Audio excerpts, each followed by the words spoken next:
Hello students, welcome back to my channel. आणि आजच्या व्हिडिओमध्ये आपण कव्हर करणार आहोत आपला next biomolecule that is enzymes. या आधीचे सगळे biomolecules like carbohydrates, lipids, proteins, त्याची लिंक तुम्हाला इथे वरती आय बटनमध्ये आणि खाली डिस्क्रिप्शन बॉक्समध्ये मिळेल. So let's begin with our today's topic enzymes. What are enzymes? तर एन्झाईम्स नक्की काय आहेत हे आपण आधी बघून घेऊया. So basically enzymes are protein molecule. काय आहेत? प्रोटीनचे मॉलिक्यूल आहेत आणि प्रोड्युस्ड बाय लिव्हिंग सेल. आता हे कुठे तयार होतात? तर लिव्हिंग सेलच्या आतमध्ये एन्झाईम्स तयार होत असतात. ओके, आता बायोमॉलिक्यूल आहेत म्हणजेच हे सेलच्या आतमध्येच प्रेझेंट असणार आहेत. ओके, सो त्याच्यावरून लक्षात ठेवायचं आहे कुठल्याही लिव्हिंग सेलच्या आतमध्ये ह्यांचं फॉर्मेशन होत असतं. आता ते काम काय करतात? दे कॅटलाइज बायोकेमिकल रिॲक्शन्स. आता इथे सगळ्यात पहिल्यांदा कॅटलाइजचा अर्थ समजून घ्या. कॅटलाइज म्हणजेच काय? तर कुठल्याही रिॲक्शनची स्पीड वाढवणे, त्याला म्हणतात कॅटलाइज. ओके, आणि म्हणून एन्झाईम्सना म्हणतात कॅटलिस्ट. का? कारण ते कॅटलाइज करतात कुठल्याही रिॲक्शनला. ओके, सो म्हणून एन्झाईम्सला काय म्हणतात? कॅटलिस्ट. त्याचाच अर्थ त्यांनी इथे काय सांगितलंय की they make reaction occurs faster. म्हणजेच काय? कुठल्याही सेल्युलर रिॲक्शन असतात, कुठल्याही सेल्युलर रिॲक्शन्सची स्पीड वाढवतात at normal body temperature. So enzymes समजलं बेसिकली प्रोटीन मॉलिक्यूल आहेत आणि त्यांचं प्रोडक्शन होतं लिव्हिंग सेलमध्ये. प्लस ते ॲक्ट कसे करतात? कॅटलिस्ट सारखे ॲक्ट करतात. म्हणजेच काय? तर बायोकेमिकल रिॲक्शनना कॅटलाइज करतात. कॅटलाइज म्हणजे काय? तर ह्या ज्या बायोकेमिकल रिॲक्शन आहेत म्हणजेच सेल्सच्या आतमध्ये होणाऱ्या रिॲक्शन त्यांची स्पीड वाढवायचं काम करतात. ओके, आणि त्याचाच अर्थ काय असतो? कॅटलाइज. सो त्याचे एक्झाम्पल्स त्यांनी इथे दिलेले आहेत काही. सो हे आपण ना ह्या रिॲक्शन्स अजून डीपमध्ये बघणार आहोत. इथे जस्ट तुम्हाला एन्झाईम्स नक्की काम काय करतात हे समजण्यासाठी मी एक्झाम्पल दिलेले आहेत. ओके, सो इथे फर्स्ट एक्झाम्पल आहे सुक्रेज. सुक्रेज हा एक एन्झाईम आहे, म्हणजेच एन्झाईमचं नाव आहे आणि त्याचं काम काय असतं? तर सुक्रोज. आता सुक्रोज आपल्याला माहिती आहे एक शुगरचा टाईप आहे, जसं ग्लुकोज तसं सुक्रोज. ओके, सो हा सुक्रोज जो आहे याला ब्रेकडाऊन करतो आणि त्याचं कन्व्हर्जन करतो ग्लुकोज आणि फ्रुक्टोजमध्ये. ओके, म्हणजेच काय? तर हा एक सुक्रोजचा मॉलिक्यूल आहे, त्याला तोडतो आणि ग्लुकोज आणि फ्रुक्टोज याच्यामध्ये त्याचं कन्व्हर्जन करतो. ओके, सो सुक्रेज हा एक एन्झाईम आहे, त्याचं काम काय? सुक्रोजला ब्रेकडाऊन करणं. त्यानंतर पेप्सिन. पेप्सिन सुद्धा एक एन्झाईम आहे. हे आपल्याला आपल्या स्टमकमध्ये मिळतात आणि त्यांचं काम काय असतं? तर प्रोटीन्सचे तुकडे करायचे आणि त्याला पेप्टाइड्समध्ये कन्वर्ट करायचं. तर पेप्टाइड्स म्हणजेच काय? तर प्रोटीनच्या छोट्या छोट्या तुकड्यांना आपण पेप्टाइड्स म्हणतो. ओके, नेक्स्ट इथे एक डायग्राम दिलेली आहे. Enzymes are biological catalyst. आता बायोलॉजिकल कॅटलिस्ट म्हणजेच काय? तर बायोलॉजिकल रिॲक्शनची स्पीड वाढवायचं काम एन्झाईम्स करतात. दॅट कंट्रोल स्पीड है ना of all the chemical reactions necessary for life. आपल्या लाईफसाठी ज्या सगळ्या केमिकल रिॲक्शन गरजेच्या आहेत like digestion, respiration and DNA replication, ह्या सगळ्या ज्या रिॲक्शन्स असतात ह्याचं स्पीड वाढवायचं काम कोण करत असतं? एन्झाईम्स करत असतात. ओके, सो इथे मी तुम्हाला डायग्राम दाखवली आहे एन्झाईम समजण्यासाठी. हा जो ब्ल्यू कलरचा पार्ट आहे हा एन्झाईम आहे. ओके, हा वाला हा एन्झाईम आहे. याचं स्ट्रक्चर बघा कसं आहे. इथे त्याला एक पार्ट आहे ना त्याचा रिकामा आहे. ओके, सो हा स्ट्रक्चर जो आहे या स्ट्रक्चरच्या आतमध्ये हे सबस्ट्रेट जातात. आता सबस्ट्रेट म्हणजेच काय?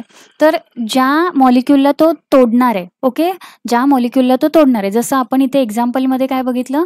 सुक्रोज. सपोज इथे हा सुक्रोज आहे. ओके, हा काय आहे? सुक्रोज. तो ह्या सुक्रोजला हा काय करणार आहे? ब्रेकडाऊन करणार आहे. हा सुक्रोज काय झालं? ह्या एन्झाईमच्या आतमध्ये गेला आणि आतमध्ये गेल्यानंतर ह्या एन्झाईमने काय केलं? त्या सुक्रोजचे 2 तुकडे केले. दिस इज फर्स्ट आणि दिस इज सेकंड. सो हा जो सुक्रोज आहे तो काय झाला? सबस्ट्रेट झाला आणि ह्या सबस्ट्रेटला तोडल्यानंतर जे नवीन प्रोडक्ट तयार होतात त्याला आपण म्हणतो प्रोडक्ट्स. ओके, हे लक्षात ठेवायचं. सबस्ट्रेट म्हणजे काय? एन्झाईम ज्याला तोडतोय त्याला म्हणतात सबस्ट्रेट आणि ज्या तोडून झाल्यानंतर जे नवीन प्रोडक्ट तयार होतात त्याला आपण म्हणतोय प्रोडक्ट्स. ओके, आता त्याचं इम्पॉर्टन्स काय आहे? तुम्ही म्हणाल काय मॅम ह्याचं इम्पॉर्टन्स काय असणार आहे? So thousands of different chemical reactions occurs simultaneously in a tiny living cell at body temperature. आता आपली बॉडी जी आहे आपल्या बॉडीमध्ये किंवा ॲनिमल्सच्या बॉडीमध्ये भरपूर साऱ्या केमिकल रिॲक्शन्स एकाच वेळेला सुरू असतात. ओके. आणि फक्त बॉडीमध्ये नाही, तर बॉडीच्या प्रत्येक सेलमध्ये थाउजंड्स ऑफ वेगवेगळ्या केमिकल रिॲक्शन्स एकाच वेळेला चालू असतात. आता आपला सेल जो आहे किती छोटा आहे, मायक्रोस्कोपिक असतो, पण तरीसुद्धा त्याच्यामध्ये थाउजंड्स ऑफ केमिकल रिॲक्शन्स एकाच वेळेला सुरू असतात. सो विदाऊट एन्झाईम्स शिवाय ह्या रिॲक्शन व्यवस्थित काम करू शकत नाहीत. ओके. सो त्यांनी काय सांगितलंय, without enzymes this reactions would either not occur, एकतर त्या घडणारच नाहीत, किंवा जर घडल्या तर त्या एक्स्ट्रीमली स्लो असतील. ओके. त्यांचा स्पीड एक्स्ट्रीमली स्लो असेल. सो म्हणून एन्झाईम्स इतके इम्पॉर्टंट आहेत, कारण तुम्हाला माहिती आहे आपल्या बॉडीमध्ये कंटिन्युअस सेल रिपेअर होत असतात. सो ते सुद्धा काम कोण करत असतं, एन्झाईम्स करत असतात. ओके. जसं की आपल्याला जर का एखादी जखम झाली तर ती जखम आपण दुसऱ्या दिवशी तर ती जखम हळूहळू भरत जाते ना. सो हे सगळं कशामुळे होत असतं, तर हे सगळ्या केमिकल रिॲक्शन्स घडत असतात आपल्या सेल्युलर लेवलवरती. सो ह्या केमिकल रिॲक्शनचा स्पीड वाढवण्यासाठी आपल्याला एन्झाईम्सची गरज असते. ओके. सो हा त्याचा इम्पॉर्टन्स झाला. इथे मी एक्झाम्पल्स दिलेत काही एन्झाईम्सचे. सो इथे ही नावं आहेत एन्झाईम्सची, जसं की ॲमिलेज, लिपेज, पेप्सिन, ट्रेप्सिन आणि लॅक्टेज. सो ही झाली एन्झाईम्सची नावं. आणि हे काम काय करतात, तर ॲमिलेज काय करतो, कार्बोहायड्रेट्स किंवा शुगर मॉलिक्युल्सना तोडायचं काम करतो, ब्रेकडाऊन करायचं काम करतो आहे ना. इथे मी सबस्ट्रेट दिलेले आहेत सगळे. आणि हे कुठे असतात, तर आपल्याला आपल्या माउथमध्ये सापडतात. ओके. आपल्या तोंडामध्ये. लायफेज कुठे असतात, व्हेरियस लोकेशन, म्हणजे हे बॉडीमध्ये भरपूर साऱ्या लोकेशन्समध्ये प्रेझेंट असतात. त्यांचं काम काय असतं, तर फॅट मॉलिक्युल्सना ब्रेकडाऊन करायचं. पेप्सिन काय करतात, प्रोटीन मॉलिक्युलना ब्रेकडाऊन करतात, आणि हे असतात प्रेझेंट आपल्या स्टमकमध्ये. ट्रिप्सिन कुठे असतात, पुन्हा हे प्रोटीन मॉलिक्युल्सलाच ब्रेकडाऊन करतात स्मॉल इंटेस्टाईनमध्ये. आणि लॅक्टेज काय करतात, डेअरी प्रोडक्ट ना ब्रेकडाऊन करतात, आणि हे कुठे असतात, तर स्मॉल इंटेस्टाईनमध्ये. ओके. सो हे अजून आपण डीपमध्ये बघायचं आहे. थोडक्यात तुम्हाला काय सांगायचं आहे, तर एन्झाईम्सची ही वेगवेगळी जी नावं आहेत ती मला तुम्हाला सांगायची होती. ओके. सो ह्याची डिस्कवरी कशी झाली आहे ते बघूया एन्झाईम्सची. सो जर्मन केमिस्ट होते ज्यांचे नाव होतं एडवर्ड बुचनर. सो ह्यांनी काय केलं, एन्झाईम्सचा शोध लावला, बट त्यांनी ॲक्सिडेंटली हा एन्झाईम्सचा शोध लावलेला आहे. ॲक्सिडेंटली म्हणजेच काय, तर त्यांच्याकडून नकळत ह्या एन्झाईम्सचा शोध लागलेला आहे. तर कसं ते आपण बघूया. ते असं सांगतात की यीस्ट एक्स्ट्रॅक्ट, आता यीस्ट म्हणजे काय, तर फंगस. ओके. सो इथे यीस्ट एक्स्ट्रॅक्टमधून सुद्धा फर्मेंटेशनची प्रोसेस पॉसिबल होते. सो आता आपण बघूया हा यीस्ट एक्स्ट्रॅक्ट म्हणजे नक्की काय. सो इथे डायग्राममध्ये बघा, हा यीस्ट सेल आहे, म्हणजेच आपला फंगस आहे. ओके. ही सेल आहे, सेल वॉल दिसते ग्रीन कलरची. आता ह्या यीस्ट सेलमधून त्याच्या आतमध्ये जे काही प्रेझेंट आहे ते सगळं बाहेर काढलं जातं, आणि त्याच प्रोडक्टला आपण म्हणतो यीस्ट एक्स्ट्रॅक्ट. ओके. म्हणजेच काय, तर यीस्टच्या आतमध्ये जे काही प्रेझेंट आहे ते. सो हे कसं होतं, तर ह्याच्यामध्ये फर्मेंटेशनची प्रोसेस केली जाते, त्यानंतर ब्रेकेज केलं जातं. ब्रेकेज म्हणजेच काय, तर सेल वॉल तोडली जाते, आणि सेल वॉलच्या आतमध्ये जे काही प्रेझेंट आहे ते सगळं बाहेर काढलं जातं. ओके. आणि हे कशाच्या प्रोसेसने केलं जातं, तर थर्मल प्रोसेसने. ओके. सो थर्मल म्हणजेच काय, तर हीट दिली जाते, आणि त्याच्यातून सेल वॉल ब्रेक होते, आणि सेल वॉल ब्रेक झाली की त्याच्या आतमध्ये जे काही प्रेझेंट आहे ते सगळं बाहेर येतं. आणि हा जो प्रोडक्ट आहे, जो आतमधला प्रोडक्ट, त्याला आपण काय म्हणतो, यीस्ट एक्स्ट्रॅक्ट. आणि एंड प्रोडक्ट काय मिळतात, इथे 2 एंड प्रोडक्ट मिळतात. एकतर सेपरेट झालेली सेल वॉल असते, आणि दुसरं असतं यीस्ट एक्स्ट्रॅक्ट. ओके. आता जर तुम्ही बघितलं तर हे यीस्ट एक्स्ट्रॅक्ट जो आहे, तो हा काय एन्झाईम नाहीये है ना, हा एन्झाईम नाहीये. हा काय आहे, तर ह्याच्यामध्ये भरपूर सारे केमिकल कंपोनंट्स प्रेझेंट आहेत. ओके. या केमिस्टना असं सांगायचं होतं की हा एन्झाईम नसून सुद्धा, म्हणजे हा स्वतः एन्झाईम नसून सुद्धा, आणि प्लस तो सेलच्या बाहेर आलाय, म्हणूनच काय म्हटलंय, सेल फ्री. याला सेलच्या आतमध्ये नाहीये ना, तरी सुद्धा हा फर्मेंटेशनची प्रोसेस कशी काय घडवून आणतो. सो ह्याच्यावरून त्यांना असं समजलं की जे एन्झाईम्स आहेत त्यांना सेलची गरज नाहीये, विदाऊट सेल सुद्धा ते त्यांचं काम करतात. ओके. आणि अशा पद्धतीने या एन्झाईम्सचं डिस्कवरी झाली. Okay. He coined the term enzyme, आणि त्यांनी ह्या टर्मचा शोध लावला, कुठल्या, एन्झाईम ह्या नावाचा शोध लावला. आणि हा एक ग्रीक वर्ड आहे. एनचा अर्थ असतो इन, आणि झायमाचा अर्थ असतो यीस्ट. यीस्ट जे आपण आता फंगस बघितलं ना, त्याला जर्मनमध्ये झायमा म्हणतात. ओके. सो एन्झाईम म्हणजेच काय, यीस्टच्या आतमध्ये असलेलं. ओके. आणि ही जी टर्म आहे एन्झाईम, ही आता सगळ्या बायोकॅटलिस्टला वापरली जाते. म्हणजे ते यीस्टमधलेच एन्झाईम असतील असं काही नाही आहे. कुठलेही एन्झाईम असतील तर त्याला आपण एन्झाईम म्हणतो. ओके.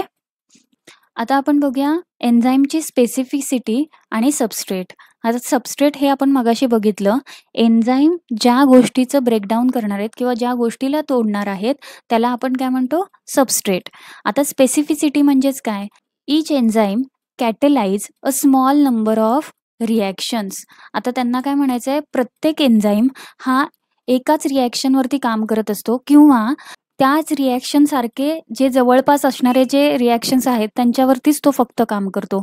सो आता इथे या डायग्राममध्ये बघा, ह्याला आपण फर्स्ट सबस्ट्रेट म्हणूया आणि इथे मी अजून एक सबस्ट्रेट ड्रॉ करते. ओके. हा सबस्ट्रेट समजा असा आहे आणि ह्याला अजून एक इथे सर्कल आहे. ओके.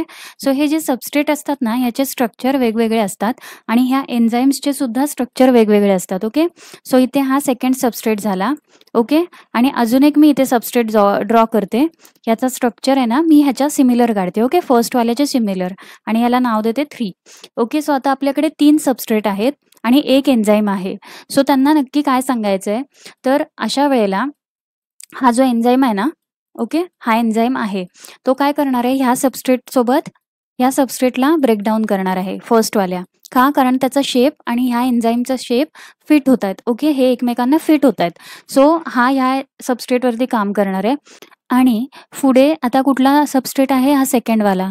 सो ह्या सेकंडवाल्या सबस्ट्रेटला हा एन्झाईम ब्रेक नाही करणार आहे कारण हा कम्प्लिटली डिफरंट सबस्ट्रेट आहे. ओके. ह्याचा शेप आणि ह्या एन्झाईमचा शेप जो आहे तो अजिबात मॅच नाही होत आहे.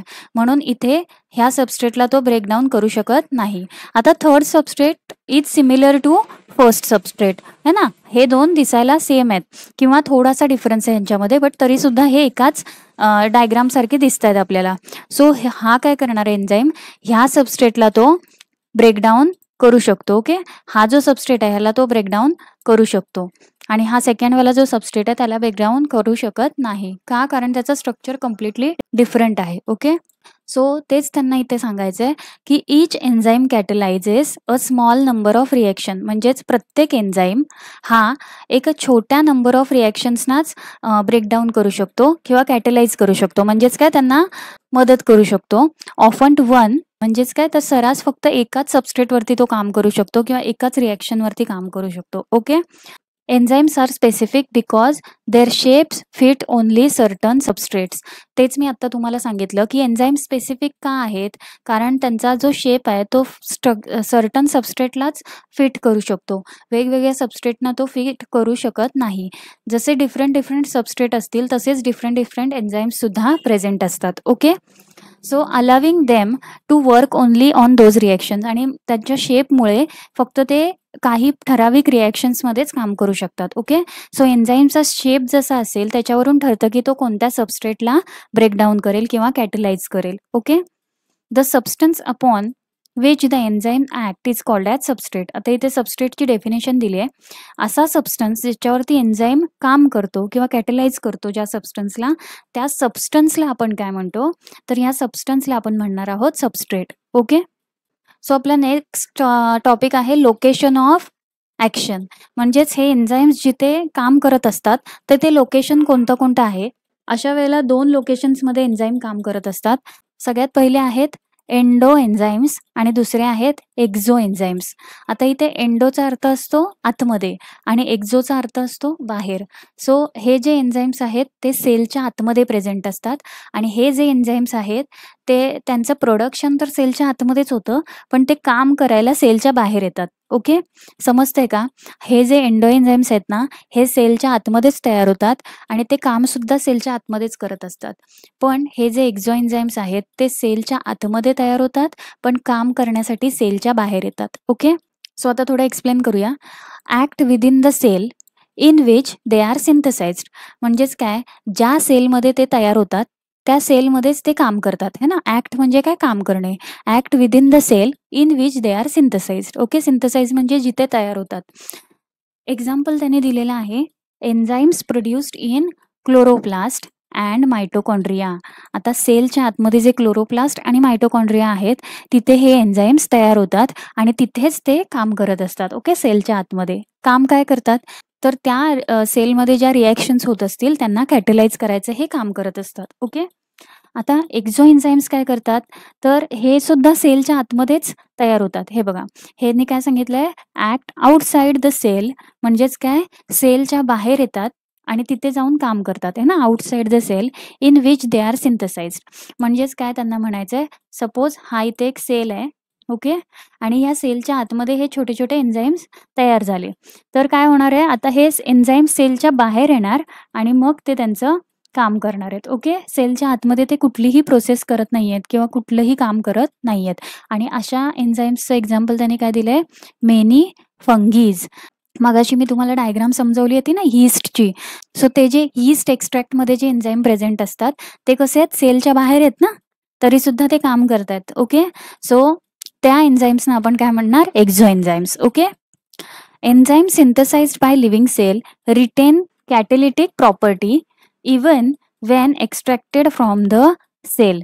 आता इथे त्यांना काय सांगायचंय की काही एन्झाईम्स असे आहेत की जे सेलमध्ये तयार होतात, पण तरी सुद्धा त्या सेलपासून आपण त्यांना एक्स्ट्रॅक्ट केलं, म्हणजेच बाहेर काढलंय ना, एक्स्ट्रॅक्टेड फ्रॉम सेल, सेलच्या बाहेर काढलं तरी सुद्धा त्यांच्याकडे कॅटलिटिक प्रॉपर्टीज प्रेझेंट असतात. आता कॅटलिटिक प्रॉपर्टीज म्हणजे काय, तर कॅटलाइज करण्याची क्षमता त्यांच्यामध्ये प्रेझेंट असते. ओके. सो आता लोकेशन समजले, एंडो एन्झाईम आणि एक्झो एन्झाईम. एकदम सोपं आहे. एंडो एन्झाईम कुठे असतात, सेलच्या आतमध्ये असतात आणि काम सुद्धा सेलच्या आतमध्येच करतात. आणि त्याचं एक्झाम्पल आहे क्लोरोप्लास्ट आणि मायटोकॉन्ड्रियामध्ये तयार होणारे एन्झाईम्स. त्यानंतर एक्झो एन्झाईम्स काय करतात, सेलच्या आतमध्ये तयार तर होतात पण ते काम करायला त्या सेलच्या बाहेर येतात. ओके. आणि त्यांचं एक्झाम्पल दिलंय मेनी फंगीज, जसं की आपण मगाशी यीस्टचं एक्झाम्पल बघितलं. ओके. नेक्स्ट इथे डायग्राम दाखवले मी एंडो आणि एक्झो एन्झाईम्सची. सो हे बघा, ही सेल आहे है ना, हा सेल आहे आणि सेलच्या आतमध्ये हे एन्झाईम्स दाखवलेले आहेत है ना. आणि ते एन्झाईम्स कसे आहेत, इनऍक्टिव्ह आहेत. आत्ता ते ऍक्टिव्ह नाही आहेत, काम करत नाही आहेत. त्या एन्झाईम्सना सेलच्या बाहेर यायला लागतं आणि मगच ते ऍक्टिव्ह होतात. ओके. मग अशा एन्झाईम्सना आपण काय म्हणतो, एक्झो एन्झाईम्स. ओके. कारण ते सेलच्या बाहेर येतात. आता हे बघा, हे सेलच्या बाहेर आलेले दाखवलेत आणि सेलच्या बाहेर येऊन त्यांनी रिॲक्शनला कॅटलाइज करून प्रोडक्ट तयार केलेले आहेत. ओके. आणि हे इथे सबस्ट्रेट दाखवलेत. ओके. हे जे इथे दिसत आहेत हे सबस्ट्रेट आहेत. ओके. ह्या सबस्ट्रेटला ते शोधायचं काम करतात आणि प्रत्येक सबस्ट्रेटला जाऊन ते काय करतात, वेगवेगळे एन्झाईम्स कॅटलाइज करतात. ओके. त्यानंतर एक्झो एन्झाईम्स तर समजले. आता एंडो एन्झाईम्स म्हणजेच काय, तर असे एन्झाईम्स जे सेलच्या आतमध्ये प्रेझेंट असतात आणि सेलच्या आतमध्येच ते काय करतात, या सबस्ट्रेटना शोधतात. हे बघा, हा इथे सबस्ट्रेट आहे आणि या सबस्ट्रेटला शोधून त्या एन्झाईमने काय केलं, तर त्या सबस्ट्रेटला कॅटलाइज केलं आणि त्याच्यापासून नवीन प्रोडक्ट तयार झाले. ओके. आणि ही सगळी प्रोसेस आतमध्ये झाली म्हणून त्याला काय म्हटलं, एंडो एन्झाईम्स. आता इथे लक्षात काय ठेवायचं, एक्झो एन्झाईम्स जे असतात ते सेलच्या आतमध्ये इनऍक्टिव्ह असतात, त्यांना सेलच्या बाहेर येऊनच ते ऍक्टिव्ह होतात. आणि एंडो एन्झाईम्स जे आहेत ते सेलच्या आतमध्ये ऍक्टिव्ह असतात. ओके. नेक्स्ट त्यांनी एक्झाम्पल दिलेलं आहे एन्झाईमचं. रेनेट टॅबलेट ज्या आहेत हे टॅबलेटच्या फॉर्ममध्ये येतात. ओके. आणि हे यूज करतात कुठे, तर डेअरी इंडस्ट्रीमध्ये मिल्कमध्ये हे टॅबलेट्स मिक्स केल्या जातात. कशासाठी, तर मिल्क कोअग्युलेट होण्यासाठी. कोअग्युलेट म्हणजेच काय, तर मिल्क घट्ट होतं, गुठळ्या व्हायला सुरुवात होते आणि त्याच्यामध्ये चीजचं प्रोडक्शन केलं जातं. म्हणजेच काय, की ज्या फॅक्टरीजमध्ये चीज प्रोडक्शन होतं तिथे या रेनेट टॅबलेट यूज केल्या जातात. आणि या रेनेट टॅबलेटच्या आतमध्ये काय असतं, तर एन्झाईम असतो आणि त्या एन्झाईमचं नाव असतं रेनिन. ओके. रेनिन नावाचं एन्झाईम ह्या टॅबलेटच्या आतमध्ये प्रेझेंट असतं आणि त्या एन्झाईममुळेच या मिल्कचं कन्व्हर्जन कशामध्ये होतं, चीजमध्ये होतं. ओके. आता हे रेनिन एन्झाईम्स कुठे प्रेझेंट असतात, तर so they are present in काल्फ stomach. आता काल्फ म्हणजेच काय, तर आपले छोटे छोटे जी वासरू असतात, म्हणजेच म्हैशीचं पिल्लू किंवा गाईचं पिल्लू. सो त्यांच्या स्टमकमध्ये हे रेनिन नावाचे एन्झाईम्स प्रेझेंट असतात आणि तिथून ते एक्स्ट्रॅक्ट करतात आणि त्याच्या रेनेट नावाच्या गोळ्या तयार केल्या जातात, ज्या आपल्याला चीज प्रोडक्शनमध्ये यूज केल्या जातात. ओके. सो हे त्याचं कमर्शियल एक्झाम्पल झालं. सो नेक्स्ट आपण बघूया एन्झाईम्स बाय केमिकल कंपोजिशन. जसं की त्यांनी फर्स्ट इथे सांगितलंय प्युअरली प्रोटीनिशियस एन्झाईम्स. आता ह्या नावावरूनच आपल्याला लक्षात येत आहे प्रोटीनिशियस म्हणजेच प्रोटीन्स असणार आहेत आणि त्यांनी काय वर्ड यूज केलंय प्युअरली. म्हणजेच काय तर हे एन्झाईम्स कम्प्लीट पूर्ण प्युअर प्रोटीन असतात. ओके, त्याचे एक्झाम्पल दिलेले आहेत प्रोटीएज दॅट स्प्लिट्स प्रोटीन. आणि त्याचं काम काय आहे तर हा प्रोटीनला स्प्लिट करतो म्हणजेच ब्रेकडाऊन करतो. ओके, सो हे प्युअरली प्रोटीनिशियस एन्झाईम्स जे आहेत ते कम्प्लिटली प्रोटीन असतात. ओके, त्यानंतर दुसरे असतात कॉन्ज्युगेटेड एन्झाईम्स. कॉन्ज्युगेटेड एन्झाईम्स काय आहेत तर ह्यांच्यामध्ये भेसळ असते, मिक्स केलेले असतात. प्रोटीन तर असतातच पण त्याचबरोबर त्यांच्यामध्ये एक नॉन प्रोटीनवाला पार्ट मिक्स असतो आणि त्याला आपण म्हणतो प्रोस्थेटिक ग्रुप. ओके, आणि हा प्रोस्थेटिक ग्रुप कसा आहे नॉन प्रोटीन आहे. ओके, सो प्रोटीन आणि नॉन प्रोटीन ज्या वेळेला एकत्र येतात त्यावेळेला त्याच्यापासून कॉन्ज्युगेटेड एन्झाईम्स तयार होतात आणि प्युअरली प्रोटीनिशियस एन्झाईम्समध्ये फक्त प्रोटीन्स प्रेझेंट असतात. ओके, आता इथे हे नॉन प्रोटीन ग्रुप काय ऍड केले जातात ते आपण बघूया. Prosthetic group is formally bonded by chemical bonds. आता हा जो ग्रुप आहे ना नॉन प्रोटीनवाला ज्याला आपण प्रोस्थेटिक ग्रुप म्हणतोय ते कसे असतात तर त्यांच्यामध्ये जो बॉन्ड असतो ना तो एकदम घट्ट पकडून ठेवलेला बॉन्ड असतो आणि it is not removable by hydrolysis. आणि हा जो बॉन्ड आहे तो हायड्रोलिसिसच्या रिॲक्शनमध्ये सुद्धा तुटत नाही. ओके, तो तसाच्या तसा घट्ट धरून राहिलेला असतो. So removal of prosthetic group makes the protein part inactive. आणि जर का ह्या प्रोटीनमधून आपण हा नॉन प्रोटीन पार्ट म्हणजेच प्रोस्थेटिक पार्ट काढून टाकला तर हे जे प्रोटीन्स असतात ते इनॅक्टिव्ह होतात. म्हणजेच काय तर हे कॉन्ज्युगेटेड एन्झाईम्स असे एन्झाईम्स आहेत ज्यांच्यामध्ये जे प्रोटीन प्रेझेंट आहे त्याला ॲक्टिव्ह होण्यासाठी नॉन प्रोटीन पार्टची गरज लागते. ओके, म्हणजेच प्रोस्थेटिक ग्रुपची गरज लागते. आता हे जे प्रोस्थेटिक ग्रुप आहेत ना हे कुठलेही वेगवेगळे ग्रुप असू शकतात. हा पर्टिक्युलर एकच ग्रुप नसतो, ते आपण पुढे अजून डीपमध्ये शिकणार आहोत. ओके, सो कळतंय का तुम्हाला की तुम्ही काय म्हणाल मॅम जर प्युअर प्रोटीन्सवाले एन्झाईम्स प्रेझेंट आहेत तर त्यांना ह्या नॉन प्रोटीनला ॲड करायची काय गरज आहे. तर आता हे जे प्रोटीन्स आहेत हे प्युअरली प्रोटीन म्हणून पण काम करू शकतात म्हणजे हे ॲक्टिव्हच असतात कायम. ओके, यांना ॲक्टिव्ह होण्यासाठी कुठल्याही नॉन प्रोटीन पार्टची गरज लागत नाही. कॉन्ज्युगेटेड एन्झाईम्समध्ये असे प्रोटीन्स आहेत जे इनॅक्टिव्ह असतात आणि त्यांना ॲक्टिव्ह करायला आपल्याला ह्या प्रोस्थेटिक ग्रुपला ॲड करावंच लागतं. ओके, सो प्रोस्थेटिक ग्रुप म्हणजेच काय तर ते त्याच्या आतमधला जो बॉन्ड असतो तो एकदम फर्मली बाउंडेड असतो आणि त्याला हायड्रोलिसिसच्या प्रोसेसने सुद्धा ब्रेक नाही करू शकत आपण. जर ह्या कॉन्ज्युगेटेड एन्झाईम्समधून आपण हा जो प्रोस्थेटिक ग्रुप आहे तो रिमूव्ह केला काढून टाकला तर ते प्रोटीन कसे होतात इनॅक्टिव्ह होतात. ओके, सो आता हा जो प्रोटीन पार्ट आहे इनॅक्टिव्ह वाला. ओके, समजा मी आता ह्या नॉन प्रोटीन पार्टला इथून रिमूव्ह केलं तर हा जो फक्त प्रोटीन पार्ट उरेल जो इनॅक्टिव्ह असणार आहे ना. आपण काय बघितलं हा काढून टाकला तर हा इनॅक्टिव्ह होतो. सो हा जो इनॅक्टिव्ह प्रोटीन आहे याला म्हणतात ओपो एन्झाईम्स. काय म्हणतात ओपो एन्झाईम. ओके, आणि ज्या वेळेला आपण ह्याच्यामध्ये हा प्रोस्थेटिक ग्रुप ॲड करतो ओके या प्रोटीनमध्ये हा प्रोस्थेटिक ग्रुप ॲड करतो त्यावेळेला त्याला म्हणतात होलो एन्झाईम. ओके, सो इथे बघा मी दिलंय ओपो एन्झाईम कशाला म्हणतात फक्त प्रोटीन पार्ट आहे आणि जर तो नॉन ॲक्टिव्ह आहे म्हणजेच इनॅक्टिव्ह आहे तर त्याला आपण म्हणतो ओपो एन्झाईम्स. आणि apo enzymes plus prosthetic group add केला की तो ॲक्टिव्ह होतो आणि त्याला आपण म्हणतो होलो एन्झाईम्स. ओके, नेक्स्ट आपण बघूया को एन्झाईम्स आणि को फॅक्टर्स. आता एन्झाईम्स तर आपण बघितले, आता आपण को एन्झाईम्स बघूया आणि को फॅक्टर्स बघूया. Okay, some enzymes require certain organic compounds and inorganic ions for activity. आता जे मगाशी मी इथे सांगितलं ना तुम्हाला इनॲक्टिव्ह प्रोटीनला ॲक्टिव्ह करावं लागतं सो तेच आपण आता इथे बघतोय. ओके, सो इथे त्यांनी काय सांगितलंय काही एन्झाईम्स असे असतात ज्यांना ॲक्टिव्ह होण्यासाठी कधी कधी ऑर्गॅनिक कंपाऊंडची गरज असते किंवा कधी कधी इनऑर्गॅनिक आयनची गरज लागते. ओके, सो ज्या असे एन्झाईम्स ज्यांना ॲक्टिव्ह होण्यासाठी ऑर्गॅनिक कंपाऊंड यूज केले जातात त्यांना आपण म्हणतो को एन्झाईम्स. ओके, सो जिथे ऑर्गॅनिक कंपाऊंडचा यूज करून त्या एन्झाईमला ॲक्टिव्ह केलं जातं त्याला आपण म्हणतो को एन्झाईम्स. आणि ज्या वेळेला एन्झाईम्समध्ये किंवा प्रोटीन पार्टमध्ये आपण इनऑर्गॅनिक आयन यूज करतो त्याला ॲक्टिव्ह करण्यासाठी त्यावेळेला आपण त्याला म्हणतो को फॅक्टर्स. ओके, कोफॅक्टर्स कधी, जर आपण इनऑर्गॅनिक आयन त्याच्यामध्ये ॲड केले तर त्याला आपण म्हणतो कोफॅक्टर, आणि जर ऑर्गॅनिक कंपाऊंड ॲड केले तर त्याला म्हणतो कोएन्झाईम्स. ओके. आता हे ऑर्गॅनिक कंपाऊंड काय आहेत, तर tightly attach to protein part. आता हे जे ऑर्गॅनिक कंपाऊंड्स असतात ना, ते ज्या प्रोटीनला आपण अटॅच करणार आहोत त्याला ते एकदम घट्ट पकडून ठेवलेले असतात. ओके. आणि त्यांचं एक्झाम्पल दिलेलं आहे NAD आणि FMN. ओके. कोफॅक्टर्समध्ये हे जे इनऑर्गॅनिक आयन्स आहेत हे कसे असतात, लूजली अटॅच असतात टू दी प्रोटीन पार्ट, आणि हे कोण असतात, मेटल आयन्स असतात. ओके.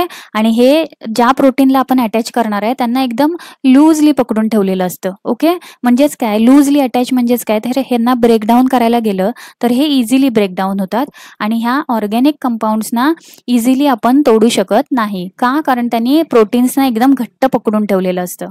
आणि त्याचे एक्झाम्पल त्यांनी सांगितलेत मॅग्नेशियम, कॉपर, झिंक, आयर्न आणि मॅग्नीज. सो हे काय आहेत, मेटल आयन्स आहेत. ओके. सो इथे एक्झाम्पल दिले त्याने, कॅटलेज नावाचा एन्झाईम आहे. आता हा एन्झाईम कसा तयार झालेला आहे, तर त्याच्यामध्ये प्रोटीन प्रेझेंट आहे प्लस एक कोफॅक्टर प्रेझेंट आहे.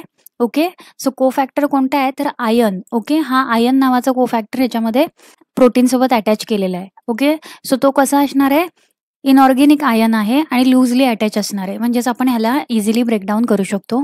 त्यानंतर पेप्टिडायज नावाचा एक एन्झाईम आहे, याच्यामध्ये प्रोटीन आहे प्लस एक कोफॅक्टर मिक्स केलेला आहे. सो तो कोफॅक्टर आहे मॅग्नीज. सो याच्यामध्ये मॅग्नीज नावाचा कोफॅक्टर आहे प्लस प्रोटीन्स आहेत, आणि त्याच्याने हा एन्झाईम तयार झालेला आहे peptidase. Okay. Metal cofactors are often referred as enzyme activators, कारण हे काय करतात, तर या एन्झाईमला ॲक्टिव्ह करायचं काम करतात आहे ना.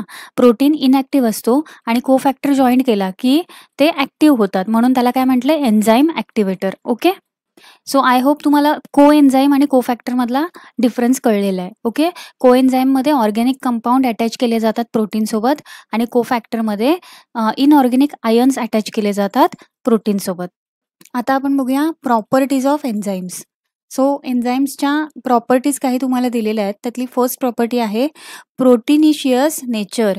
म्हणजेच काय, enzymes are basically made up of proteins. सगळ्यात पहिली प्रॉपर्टी काय, कुठलेही एन्झाईम्स असू दे त्याच्यामध्ये प्रोटीन हा प्रेझेंट असतोच असतो. ओके. सो म्हणून त्याला काय म्हटलंय, पहिली property proteinaceous nature. 3 dimensional conformation. आता त्यांनी काय सांगितलंय, enzymes have specific 3D conformation. कन्फर्मेशनचा अर्थ असतो शेप. ओके. सो प्रोटीन्सना स्पेसिफिक 3 डायमेन्शनल शेप असतो with 1 or more active site. म्हणजेच काय, तर सबस्ट्रेट बाइंडिंग साईट. आता जिथे सबस्ट्रेट अटॅच होतो त्याला म्हणतो आपण ॲक्टिव्ह साईट, आणि ती जी ॲक्टिव्ह साईट असते ती एका एन्झाईमवरती एक किंवा एकापेक्षा जास्त असते. फॉर एक्झाम्पल, इथे इमेजमध्ये बघा, इमेजमध्ये तुम्हाला हा एन्झाईम दिसतोय, आणि ह्या एन्झाईमला जिथे सबस्ट्रेट अटॅच होणार आहे त्या पार्टला आपण काय म्हणणार, ॲक्टिव्ह साईट. ओके. ज्या पार्टला सबस्ट्रेट जाऊन अटॅच होणार आहे त्याला आपण म्हणतो ॲक्टिव्ह साईट. आता ही जी ॲक्टिव्ह साईट असते ती कधी कधी एका एन्झाईमवरती एकच असते, किंवा काही एन्झाईम्सवरती ती एकापेक्षा जास्त सुद्धा असते. आणि एन्झाईमचा जो स्ट्रक्चर आहे तो कसा आहे, 3 डायमेन्शनल स्ट्रक्चर आहे. सो नेक्स्ट प्रॉपर्टी आहे कॅटेलिटिक प्रॉपर्टी. आता कॅटेलिटिक प्रॉपर्टी म्हणजेच काय, तर प्रत्येक एन्झाईम काय करतो, तर बायोकेमिकल रिॲक्शनला कॅटेलाइज करतो, म्हणजेच स्पीड प्रोव्हाइड करतो. तर त्याच प्रॉपर्टीला काय म्हटलंय, catalytic property. They influence reaction speed but remain unchanged and active after product release. आता इथे त्यांनी काय सांगितलंय, की एन्झाईम काय करतो, रिॲक्शनला तर स्पीड प्रोव्हाइड करतोच, पण ही सगळी रिॲक्शन झाल्यानंतर जे प्रोडक्ट तयार होतं त्या सगळ्या प्रोसिजर नंतर सुद्धा हा एन्झाईम स्वतः ॲक्टिव्हच प्रेझेंट असतो, की त्याच्यामध्ये कुठल्याही प्रकारचा चेंज होत नाहीये. सो ह्या प्रॉपर्टीलाच काय म्हटलंय, कॅटेलिटिक प्रॉपर्टी म्हटलंय. अजून याच्यामध्ये एक एक्झाम्पल त्यांनी सांगितलंय, सुक्रेज एन्झाईम जो आहे, मगाशी आपण बघितला होता ना सुक्रेज, तो काय करतो, सुक्रोजला ब्रेकडाऊन करतो ग्लुकोज आणि फ्रुक्टोजमध्ये. सो हा जो एन्झाईम आहे सुक्रेज नावाचा, हा त्याच्यापेक्षा 10,000 टाइम्स मोठ्या सुक्रोजला, म्हणजेच मोठ्या सबस्ट्रेटला ब्रेकडाऊन करण्याची कॅपॅसिटी याच्यामध्ये असते. 3 प्रॉपर्टीज आता इथे आपण बघितल्या. एक तर प्रोटीनिशियस नेचर आहे, म्हणजे त्याच्यामध्ये बेसिकली मेडअप ऑफ प्रोटीन, म्हणजेच बेसला त्यांच्या प्रोटीन हे प्रेझेंट असतातच असतात. त्यानंतर 3 डायमेन्शनल कन्फर्मेशन, त्यांचा शेप कसा आहे, 3D आहे, आणि कन्फर्मेशनचा अर्थ मी काय सांगितला, शेप. ओके. त्यानंतर 3D शेप तर आहेच, त्याचसोबत त्यांच्याकडे एक किंवा एकापेक्षा जास्त ॲक्टिव्ह साईट असतात. ॲक्टिव्ह साईट म्हणजेच काय, तर जिथे सबस्ट्रेट जाऊन चिकटतो. ओके. आणि कॅटॅलिटिक प्रॉपर्टी म्हणजेच काय, तर ते ज्यावेळेला रिॲक्शनला स्पीड प्रोव्हाईड करतात, तर त्याच प्रॉपर्टीला आपण म्हणतो कॅटॅलिटिक प्रॉपर्टी. आणि ह्या सगळ्या प्रॉपर्टीमध्येच ते स्वतः अनचेंज्ड असतात, म्हणजे ते ॲक्टिव्हच राहतात. ओके. त्यांच्यामध्ये कुठलाही बदल घडत नाही. सो नेक्स्ट प्रॉपर्टीकडे जाऊया. इथे 3 बघितल्या, अजून आहेत. सो नेक्स्ट प्रॉपर्टी आहे highly catalytic efficiency. A small quantity can catalyse large amount of substrate. आता हे मी मगाशीच तुम्हाला सांगितलं. इथे काय सांगितलंय, छोटा एन्झाईम असेल, सपोज एक एन्झाईम आहे जो छोटा आहे. ओके. आणि त्याच्या समोर जो सबस्ट्रेट आहे तो खूप मोठा आहे. ओके. सपोज हा सबस्ट्रेट आहे जो त्याच्यापेक्षा 10,000 टाइम्स मोठा आहे. किती? 10,000 टाइम्स मोठा आहे. तरी सुद्धा ह्या एन्झाईम्समध्ये एवढी कॅपॅसिटी आहे की ह्या सबस्ट्रेटला तो इझिली ब्रेकडाऊन करेल. आणि त्याचं एक्झाम्पल आहे सुक्रेज. ओके. जे आपण पहिलं बघितलं होतं. नेक्स्ट आहे स्पेसिफिसिटी ऑफ ॲक्शन. आता स्पेसिफिसिटी म्हणजेच काय, मगाशी मी सांगितलं, तर प्रत्येक एन्झाईम हा स्पेसिफिक सबस्ट्रेटवरतीच काम करू शकतो. म्हणजेच त्याच्या शेपवरती डिपेंड असतं की तो कोणत्या सबस्ट्रेटला ब्रेकडाऊन करेल, है ना. हे मी मगाशी तुम्हाला समजावलं होतं. मग स्पेसिफिसिटी म्हणजेच काय, तर स्पेसिफिक सबस्ट्रेटवरतीच तो काम करू शकतो. ॲक्ट ऑन स्पेसिफिक सबस्ट्रेट किंवा ग्रुप ऑफ सबस्ट्रेट. म्हणजेच काय, मी मगाशी तुम्हाला सांगितलं होतं, समजा इथे 3 सबस्ट्रेट आहेत, त्यातले 2 सबस्ट्रेट सेम दिसतात. ओके. सिमिलर आहेत. आणि एक सबस्ट्रेट हा त्यांच्यापेक्षा पूर्णपणे वेगळा आहे. तर जो एन्झाईम आहे तो त्याच्या शेपवरती ठरेल की तो कोणत्या सबस्ट्रेटना ब्रेकडाऊन करणार आहे. सपोज त्याचा शेप, त्या एन्झाईमचा शेप जर असा असेल, तर तो काय करणार, ह्या 2 सबस्ट्रेटना ब्रेकडाऊन करणार आहे. पण त्याचा शेप जर असा असेल, ओके. सो तो काय करेल, ह्या सबस्ट्रेटला ब्रेकडाऊन करेल. ओके. सो त्याच्या शेपवरती ठरतं की तो कोणत्या सबस्ट्रेटला ब्रेकडाऊन करेल किंवा कोणत्या ग्रुप ऑफ सबस्ट्रेटला. आता हे 2 सबस्ट्रेट एकत्र आहेत ना, म्हणून त्यांना काय म्हटलंय, group of substrate. Okay. Next आपण बघूया, नेक्स्ट प्रॉपर्टी आहे sensitivity to temperature and pH. आता इथे हे नवीन प्रॉपर्टी आहे, हे मी आधी तुम्हाला सांगितलेलं नाहीये. याच्या आधीच्या ज्या प्रॉपर्टीज आहेत त्या सगळ्या मी मगाशी कव्हर केलेल्या आहेत एक एक करून, आणि त्याच इथे तुम्हाला प्रॉपर्टी म्हणून सांगितलेल्या आहेत. ओके. सो नेक्स्ट ही आहे sensitivity to temperature and pH. म्हणजेच काय, तर हे जे एन्झाईम्स असतात हे पर्टिक्युलर टेम्परेचरवरतीच काम करतात. ओके. म्हणजेच काय, सपोज टेम्परेचर 60 डिग्री सेल्सिअसच्या वरती गेलं. ओके. 60 डिग्री सेल्सिअसच्या वरती गेलं टेम्परेचर, तर एन्झाईम्स कसे होतात, मरून जातात, ते डिस्ट्रॉय होऊन जातात. आणि जर का टेम्परेचर 20 डिग्री सेल्सिअसच्या खाली गेलं, ओके, 20 डिग्री सेल्सिअसच्या खाली गेलं, तर ते एन्झाईम्स इनॲक्टिव्ह होतात. ओके. 60 डिग्रीच्या वरती गेले तर ते डिस्ट्रॉय होऊन जाणार आहेत. आणि 20 डिग्री सेल्सिअसच्या टेम्परेचर जर खाली गेलं तर ते इनॲक्टिव्ह होतात. आणि ते पुन्हा टेम्परेचर जर वरती आलं, जितकं त्यांना गरजेचं असतं, की त्यावेळेला ते पुन्हा ॲक्टिव्ह होऊ शकतात. पण हे जे डिस्ट्रॉय झालेले एन्झाईम्स आहेत ते पुन्हा ॲक्टिव्ह होऊ शकत नाहीत. ओके.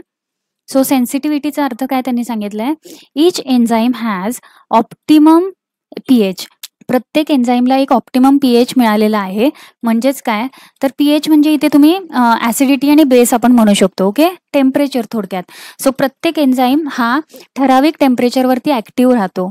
सो त्याच्यामध्ये त्यांनी काय सांगितलंय, and it's sensitive to change in pH. जर थोडा जरी pH मध्ये चेंज झाला किंवा टेम्परेचरमध्ये थोडा जरी चेंज झाला तरी ते लगेच इनॲक्टिव्ह होतात किंवा एकतर डिस्ट्रॉय होऊन जातात. मग ते कोणावर डिपेंड आहे, जर 60 डिग्रीच्या वरती टेम्परेचर गेलं तर ते डिस्ट्रॉय होणार, आणि 20 डिग्रीच्या खाली गेलं तर ते इनॲक्टिव्ह होणार. आणि जे इनॲक्टिव्ह झालेले आहेत त्यांना आपण पुन्हा ॲक्टिव्ह करू शकतो त्यांच्या सर्टन टेम्परेचरवरती आणून. Okay.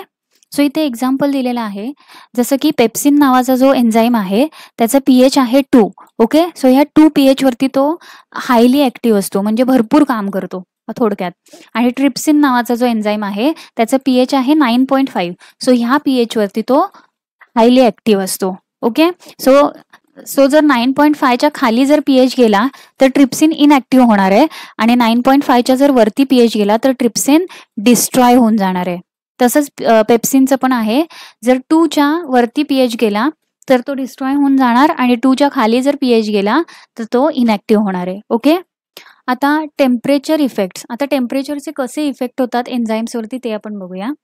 Enzymes are destroyed at higher temperature. मी मगाशीच सांगितलं 60 to 70 डिग्री सेल्सिअसच्या टेम्परेचरवरती एन्झाईम्स हे कम्प्लिटली डिस्ट्रॉय होऊन जातात, मरून जातात. Okay. At lower temperature they are not destroyed but becomes inactive. मी हेही सांगितलं मगाशी, लोअर टेम्परेचरला एन्झाईम्स डिस्ट्रॉय तर नाही होत आहेत पण ते इनॅक्टिव्ह होतात. ओके. आणि activity can return at suitable temperature. आणि पुन्हा त्यांना सुटेबल टेम्परेचर आणलं की ते पुन्हा ॲक्टिव्ह होतात. Okay. Most enzymes have optimum temperature between 20 degree Celsius and 35 degree Celsius.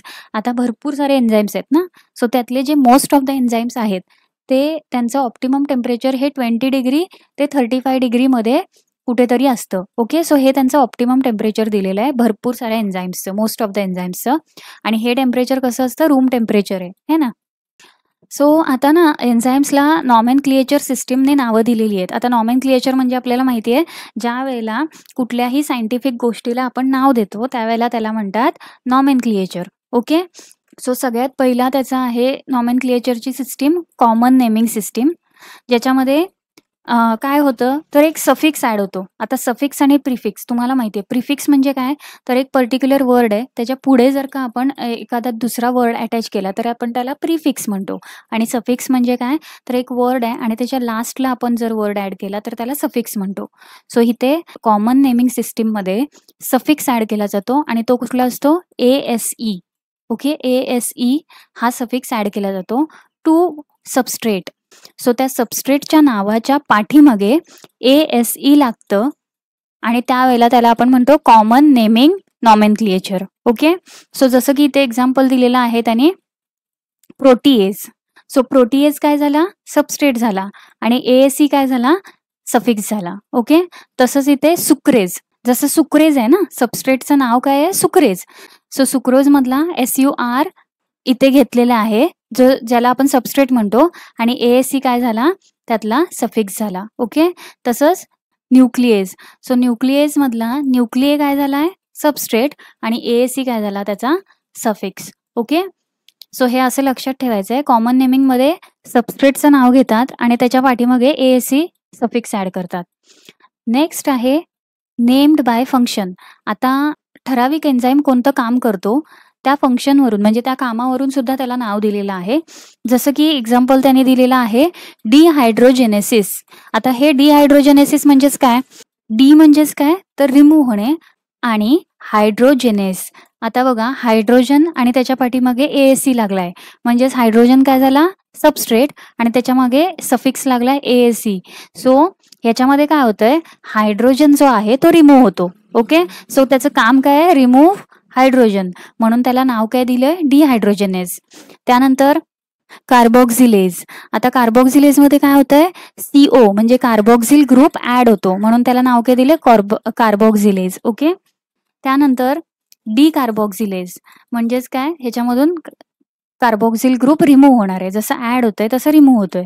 ज्या वेळेला रिमूव्ह होतं त्यावेळेला त्याला DE जोडतात. ओके. त्यानंतर ऑक्सिडेज. ऑक्सिडेज म्हणजेच काय हेल्प्स इन ऑक्सिडेशन, ऑक्सिडेशनची प्रोसेस होते. सो हे कुठल्या पद्धतीने त्यांना नावं दिलेली आहेत फंक्शनच्या मदतीने, नेम्ड बाय फंक्शन.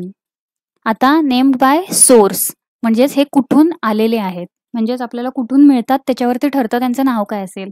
जसं की पपयामधून जे आपल्याला एन्झाईम्स मिळतात त्यांना नाव दिलेलं आहे पपाईन आणि पायनॅपलमधून जे एन्झाईम्स मिळतात त्यांना म्हटलेलं आहे ब्रोमेलिन.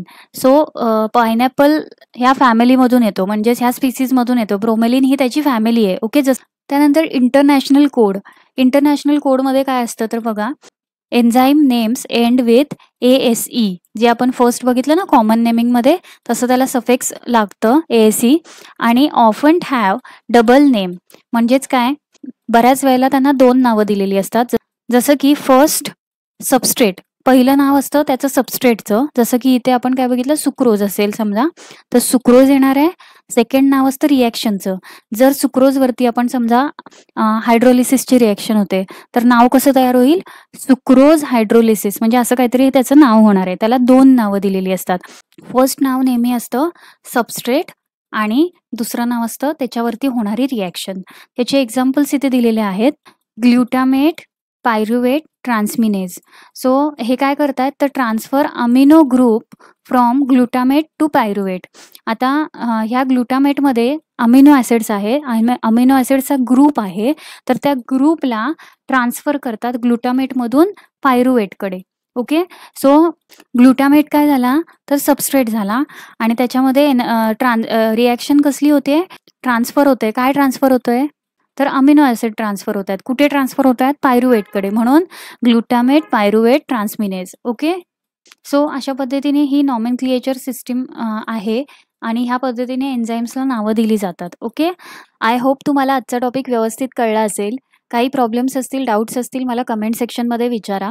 पुढच्या व्हिडिओमध्ये आपण एन्झाईम्सचे पुढचे पॉईंट्स कव्हर करणार आहोत. आजचा व्हिडिओ आवडला असेल तर व्हिडिओला लाईक करा, तुमच्या फ्रेंड्ससोबत शेअर नक्की करा. माझे चॅनल आवडत असेल चॅनलला सबस्क्राईब करा, माझ्या चॅनलला हाईप करा. त्यामुळे माझे चॅनल ग्रो होण्यासाठी मदत होईल. सो भेटूया आपल्या नेक्स्ट व्हिडिओमध्ये. Till then keep watching.